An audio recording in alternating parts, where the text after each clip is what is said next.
All right, so I am Sandra Florent, better known as Sandra Says across your social medias. And this installment of Ask a Haitian, we are going to be speaking to Nerlande, who is in an interracial relationship. So, well, she's married, not just a relationship, she's married, okay? So, for this one, I wanted to speak to something that I don't want to say is taboo in our culture, because I know quite a few Haitians who don't date Haitians, but I think in this particular case, because she is dating someone who is not Black, it is a little bit more interesting. In my family, Nerlande is my cousin, full disclosure, we have a couple of people who are married to non-Haitians and non-Black people. So I was just thinking of topics. I thought interracial relationships would be good, even though we are in May being Haitian Heritage Month. Heritage goes beyond what you may think of as just purely Haitian. So Nerlande, can you introduce yourself to the people? Yes, hi. My name is Nerlande Nicholas, and as Sandra said, I am her cousin. I am her favorite cousin. I am a mom of two. I just had a baby at the end of February, on February 28th. I have a 2-year-old. Thank you. Whose name is Nadej Roselle. And I am married to Thomas Jardum. He is Italian and Portuguese. And I have 3 siblings in total. I grew up with 2 of them, 2 of my older brothers, Phoenix and Fran. And I have a sister, Jocelyn. And that's pretty much the basics about me and my family. And where did you grow up? I grew up in Maplewood, New Jersey for most of my life, but I started out in Irvington, actually, but just for the first 7 years of my life. Okay. And in that environment where you grew up, was there a big Haitian culture where you lived, or was the Haitian culture primarily just in your home? Well, for the first 7 years of my life, there was a huge Haitian community in New Jersey, in Irvington, and there still is, obviously. And the house that we lived in was a multi-family house that my parents rented when they first came to the country, and only Haitians lived there.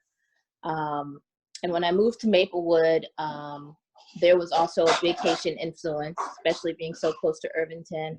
Had a lot of Haitian friends growing up. In elementary school, we walked to school together with a lot of our Haitian friends who lived on Jacoby Street. They called it J Block. So, you know, all the silly little things that kids do and make up when they're young, we still keep in touch with those people. So yeah, I was exposed to the Haitian culture, I feel like 360, you know, at home, in school, with friends, church especially. We grew up going to church at St. Leo's, big Haitian community there. Before that, it was Sacred Heart, big Haitian community there. Holy Spirit, big Haitian community there. So I was constantly being exposed to the Haitian culture. Là où tu as grandi, est-ce que parents parlaient créole avant, ou c'est anglais seulement you parlaient avant? Qui ça? Parle anglais avec? Listen, si yo mande mon question en créole, et puis non répondre en anglais, on zok non prend pour ça. Yo fait non parler créole depuis non petit, et puis yo pas jamais quitté non parler anglais avec yo, so that we could learn the language. Okay. Pour parents, est-ce que yo parle anglais? Est-ce que yo parle anglais bien, ou est-ce que anglais yo, you know, moitié? So, parce que vous connaissez un petit moun haïtien, yo pas parler créole, et là où parents yo pas parler anglais. So, il faut penser, sous pas parler anglais, petit ou pas parler créole, qui je nous communiquer. So, est-ce que parents yo parler anglais à créole, ou yo juste parler créole? Parents moi, papa me parler anglais, puis bien parce que maman me parler anglais parce que il tap travail dans l'aéroport là avec l'autre monde, tout le monde tap sorti toute nos nations, qu'on est tap travail dans l'aéroport là, so il conduit un bon monde qui, et puis il faut l'apprendre langue là en petit genre plus facile, plus vite, et puis il était là avant maman. So il parlait anglais puis bien passé maman, et puis il communiquait avec nous en anglais. le non tap leve. Maman, li kompran lang nan, li ka pale, men li bat pale fort. Ou kompran, se ba tout ba li kompran. Men li ka komunike ave non. Si non bat pale créole même, nous ka communiquer avec parents. Si non bat pale anglais même, nous ka communiquer avec parents. So, li te un bon mix étant non tap leve. Non te ka pale des langues, mais yo préféré que non pale créole avec yo la caille, et puis les non la ri pour non parler anglais. Okay. So that's the thing when you are growing up in a multilingual home, because it's the same with me. My mom does not speak English. My mom probably speaks the bare minimum of English. So for me, growing up, everybody in my house spoke Creole, but I grew up with my other cousins who were taking ESL. So the English that I'm learning is English as a second language for someone who's growing up from another country. And so, which I think was helpful for me, just because it was just an added benefit of making sure I learned English to the best of my ability. And I think for a lot of us, depending on your parents' upbringing, you may have learned Creole first before you learn English. I know in my case, that was the situation. Ma pon parle Creole, pon parle anglais, parce que moi, on parle anglais. So, si m'a parle Creole, m'a parle avec. So, oh, you know, sorry, I was getting a call. No problem. So, that's kind of like your basis of Haitian culture. We're getting to understand that you really did grow up in a very close-knit Haitian culture. You speak the language. Your parents also enforce you speaking the language. And so how do you describe being Haitian? Like, what is Haitian to you now that you've had your own lived experience as a Haitian woman, a Black woman in America, because you were born in America, correct? So yes. What would you say, like, what do you describe as being Haitian? Do you do, I'm Haitian American, I'm an American with Haitian parents? How do you describe yourself? You know, growing up, and still now, I've always just said Haitian. I've never tacked on American at the end. I guess as a child, I just assumed that, you know, either, you know, you assimilate the American culture, or you're, you know, when you tell someone you're born in America, they know that you're, you know, American as well. So I always said that I was Haitian. I never said Haitian American. Okay, so si on moun mando, ou ti di se Haitien yo, ba jam di mon Haitien ti fet na Amerika, ou just si mdi Nerlande ki sa yo, ap di se Haitien ye. Mdi se Haitien ye, pli si yo continue mande m question, pli non pale, then m'explique yo plus information. Then mwen, but I'm not, you know, I don't always fully disclose everything about myself when I meet somebody new. If you get to know me, then you'll get to know me, where I was born, how I was raised. But I think initially I just say that I'm Haitian. And I think part of that is because I'm really proud to be Haitian. I love our culture. I love our food. I love the language. I love the country. Even though I didn't visit Haiti until I was an adult, I still am in love with the country. It's a beautiful place. You know, despite all of its issues, it's just an amazing island. And, you know, I've always said I'm Haitian. And, you know, even though I was born here, I'm not discounting my Americanness, but Haitian for me comes before being American because of how I was raised. You know, I was raised in a Haitian household. English was my second language. I spoke Creole first. That's the only food I knew until, you know, I was old enough to buy my own lunch. So, exactly. You know, the Haitian culture is what I knew. Awesome. And so as we segue, now we have the basis of you, we move into the interracial relationship. Because if you're saying that you grew up in a primarily Haitian household, Haitian folks, and then you moved and it was still a Haitian household, how do we segue to a non-Haitian man as, you know, someone that you fall in love with, get married, and have two beautiful children with? Is it that you dated Haitian men in the past? Did you have it in your mind, I'm going to date any? I'm sorry, did you say date? What Haitian woman is allowed to do?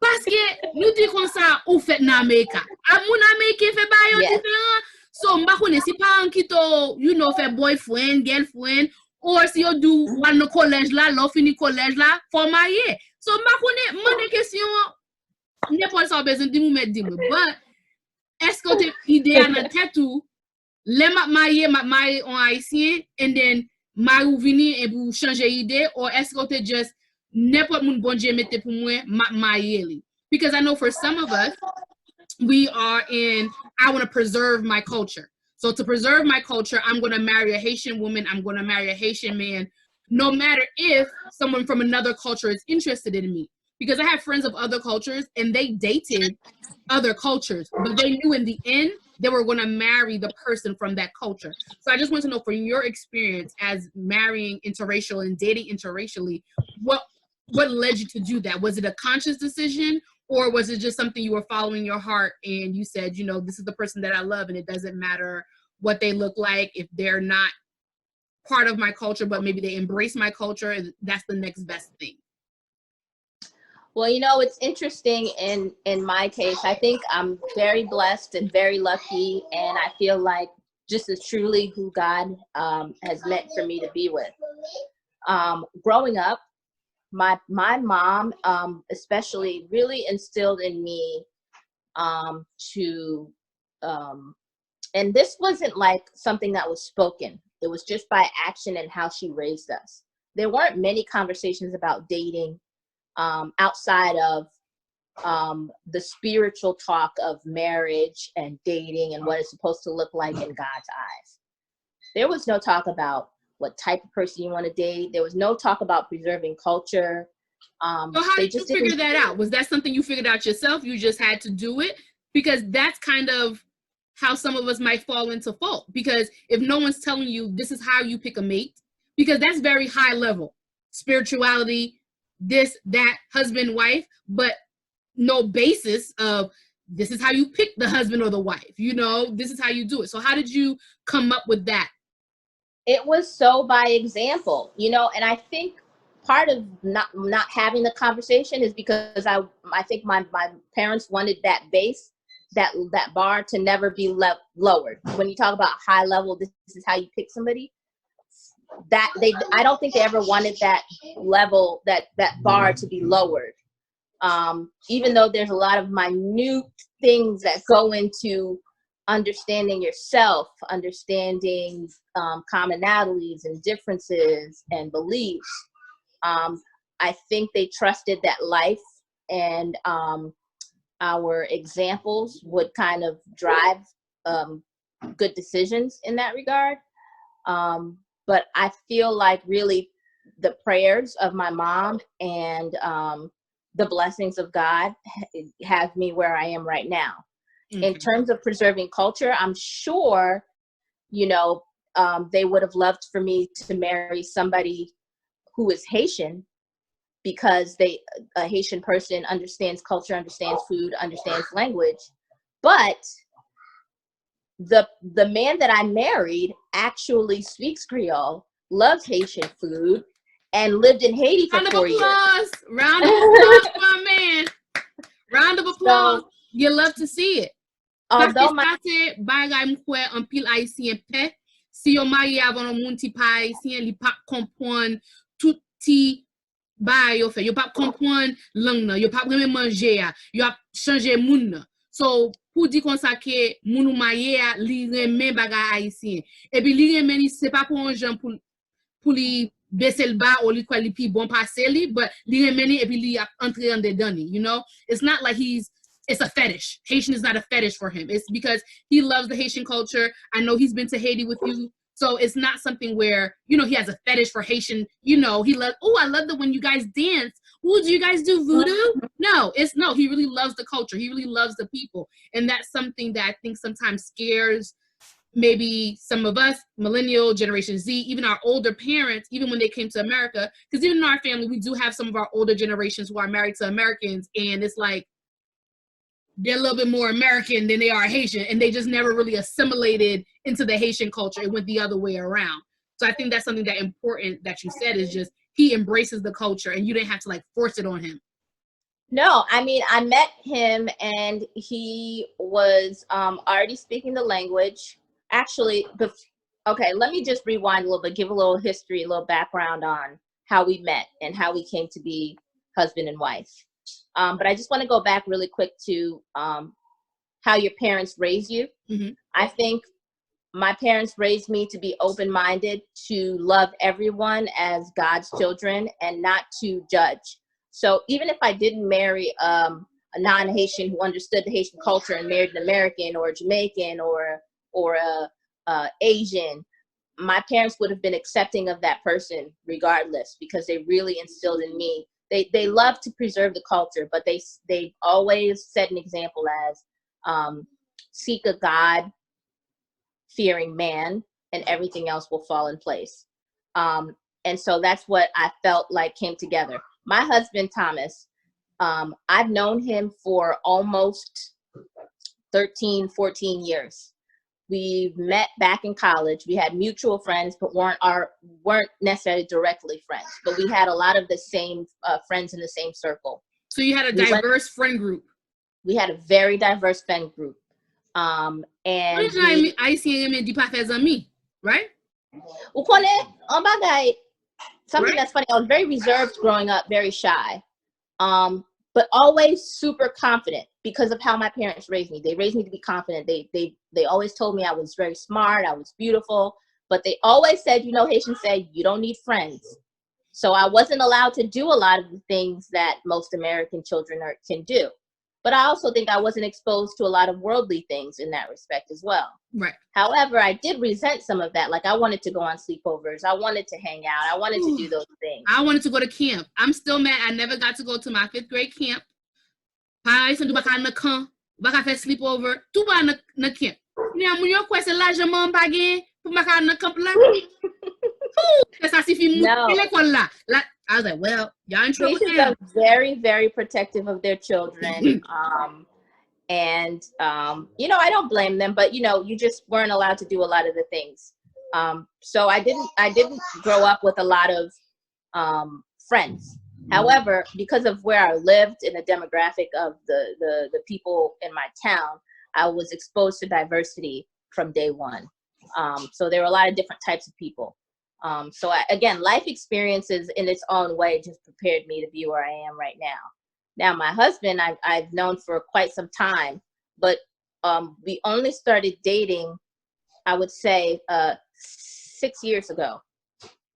We didn't date for, I mean, some people would say this is a long time, but to me, it was maybe just about a year before he proposed to me. And then we had about a 14-month engagement and got married. But you guys knew each other, so that was kind of like a basis for a very long time. Yeah, yes. So it's kind of like, this was my friend, this is someone that I know, and now we happen to be in a relationship, so I don't need to do some of that backtracking. Like, let me learn every little detail about you because I've gotten to know you. So I knew who his friends were. I knew they were good people. Right, exactly. Right. Pipi to mta le yo di fè bons amis, mais qui j'ont choisi en bons amis. But pas fè amis, you know, parce que si ou te di kon sa m'pa fè amis, oh, moun blanc sa yo m'pa fè amis avec. Oh, m'pa j'en no.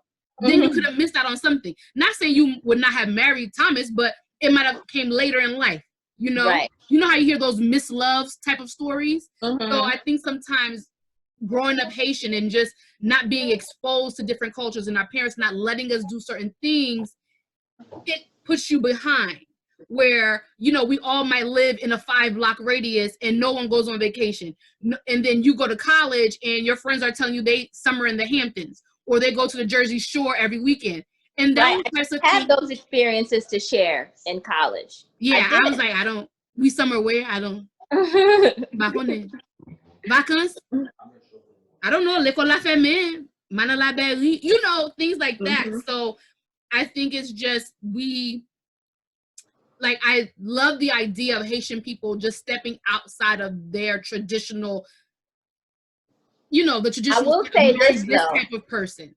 I will say this though, for all the times that I wasn't allowed to go out and play with my brothers, hang out with the guys, play basketball. I loved playing basketball, be an athlete. For all of those times, run them stats.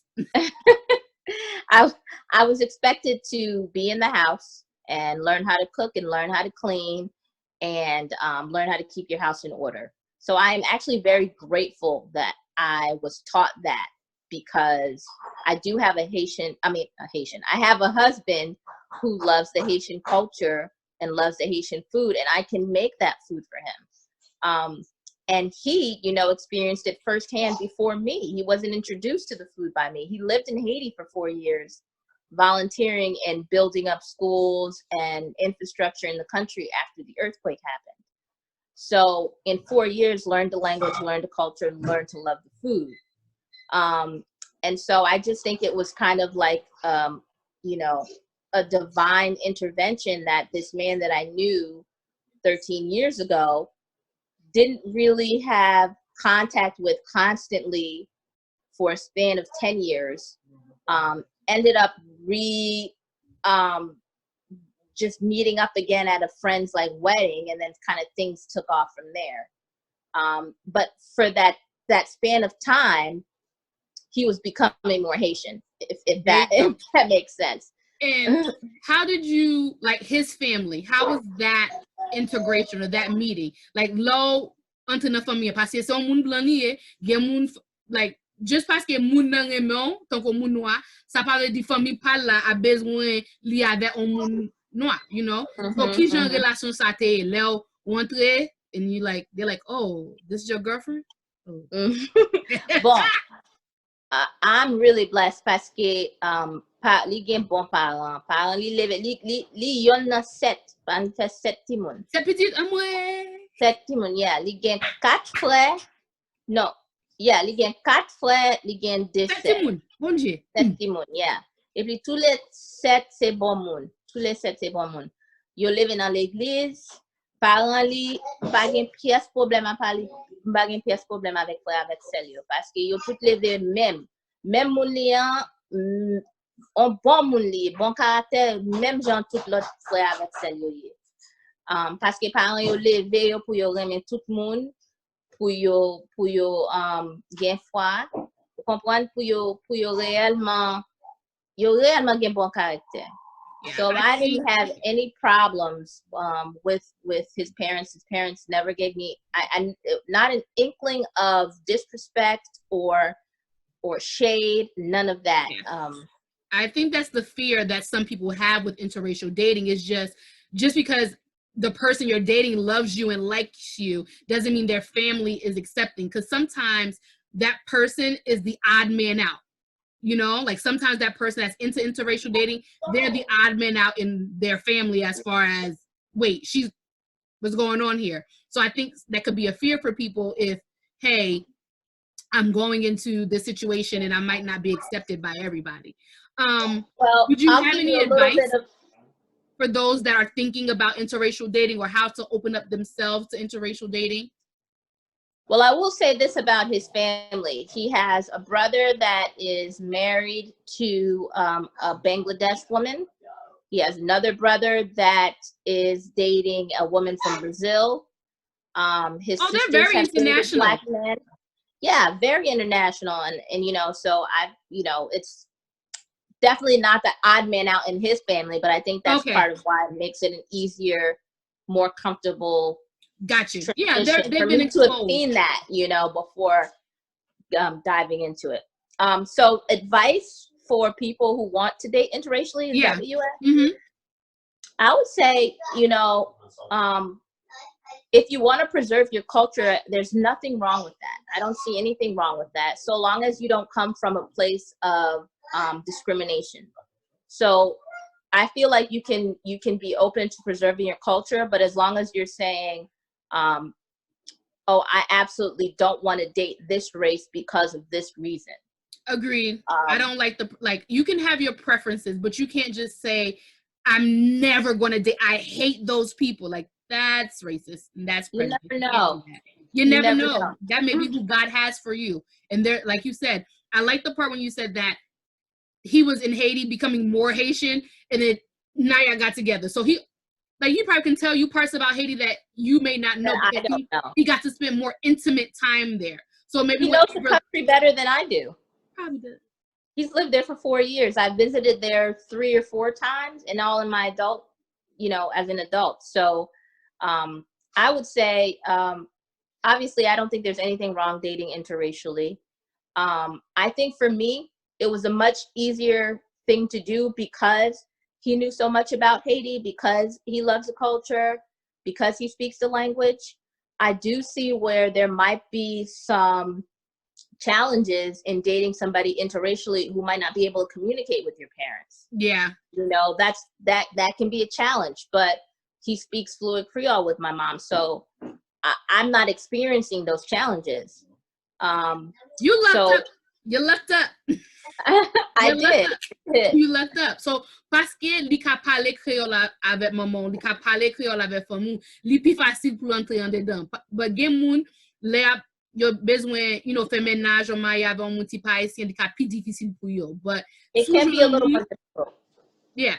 But sou joun moun li intéressé apprendre ki tou, let them do it. I think the person has to have an interest, and you have to keep an open mind as well about them, and you know, just expose them little by little to your culture, and hopefully that they're, you know, they're willing to learn and they don't have like a prejudice about them.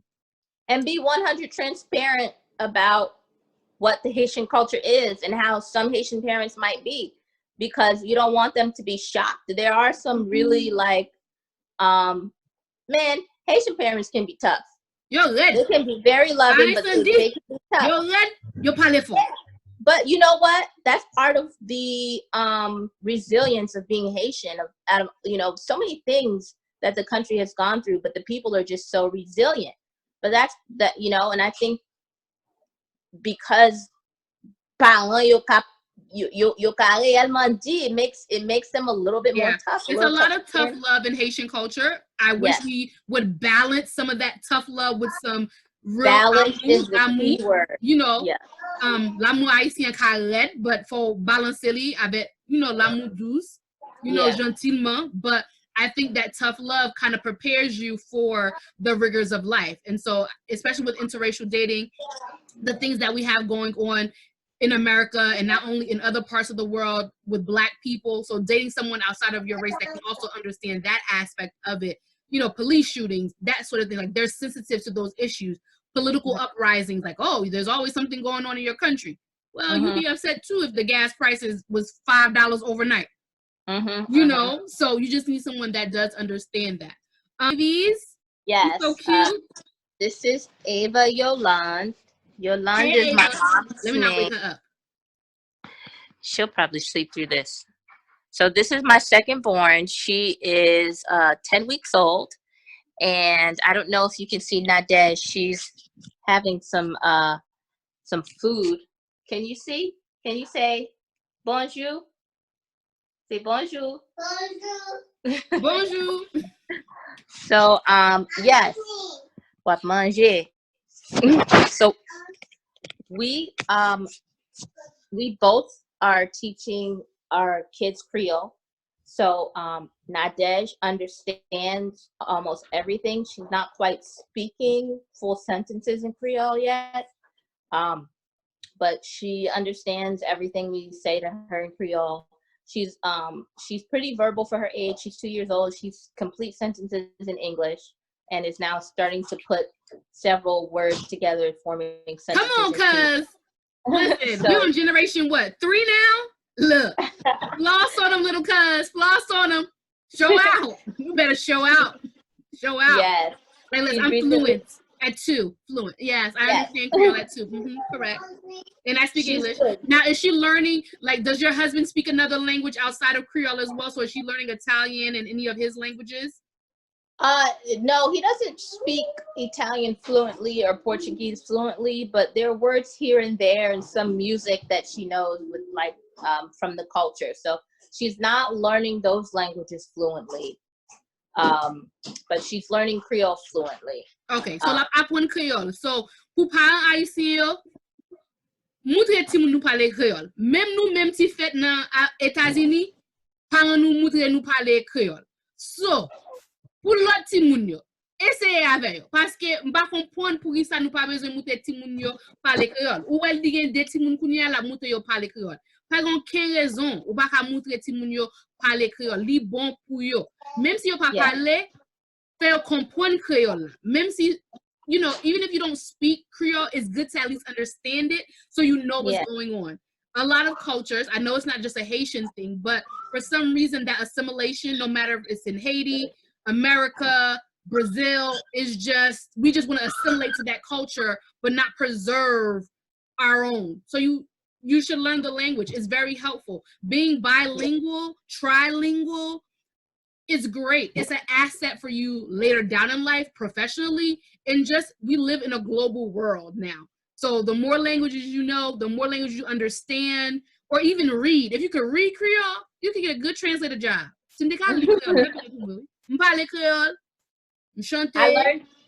I learned how to read Creole from my mom's Bible. That's how I learned how to read it. Champ d'espérance bon pour apprendre li Creole. Ballon champ d'espérance ouvert lit balé. Oh, it's the and truth. Actually, my husband recently found a animated like cartoon kids show. It's called La Cucaju, and that's what she's been watching during coronavirus lockdown, because she usually doesn't have any screen time. We don't allow her to watch TV. We actually don't watch a ton of TV, but it's been difficult not being able to go out on play dates and go to the library and do some of those things with her. So she's been watching La Cucaju, which is completely in Creole, and they have a word of the day. So she's learning different words every day in Creole, and the meaning of them. And she's been singing the theme songs, and it's really been helpful. So if you have small children, toddlers at home, and you're looking for some time to keep them busy, and you need to like clean up the house or something, and you're allowing them some screen time, YouTube La Cucaju. It's a great program, and she's learning a ton from it. Awesome. Well, thank you so much for sharing that with us. Have a good day with the kiddies, and we'll be back another day for another Ask a Haitian. All right.